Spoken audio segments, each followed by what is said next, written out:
Фармони Президенти Ҷумҳурии Тоҷикистон дар бораи даъват намудани иҷлосияи ғайринавбатии Маҷлиси Миллии Маҷлиси Олии Ҷумҳурии Тоҷикистон даъвати панҷум мутобиқи моддаи 52 Конститутсияи Ҷумҳурии Тоҷикистон фармон медиҳад. Иҷлосияи ғайринавбатии Маҷлиси Миллии Маҷлиси Олии Ҷумҳурии Тоҷикистон даъвати панҷум 24 январи соли 2020 дар шаҳри Душанбе даъват карда шавад.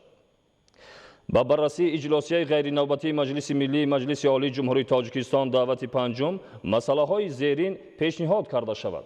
Якум, дар бораи додани ризояти Маҷлиси Миллии Маҷлиси Олии Ҷумҳурии Тоҷикистон барои озод ва таъин намудани прокурори генералии Ҷумҳурии Тоҷикистон. Дуюм, Қонуни Ҷумҳурии Тоҷикистон оид ба ворид намудани тағйир ба Қонуни Ҷумҳурии Тоҷикистон дар бораи хусусигардонии моликияти давлатӣ. Президенти Ҷумҳурии Тоҷикистон Эмомали Раҳмон, шаҳри Душанбе, 23 январи соли 2020.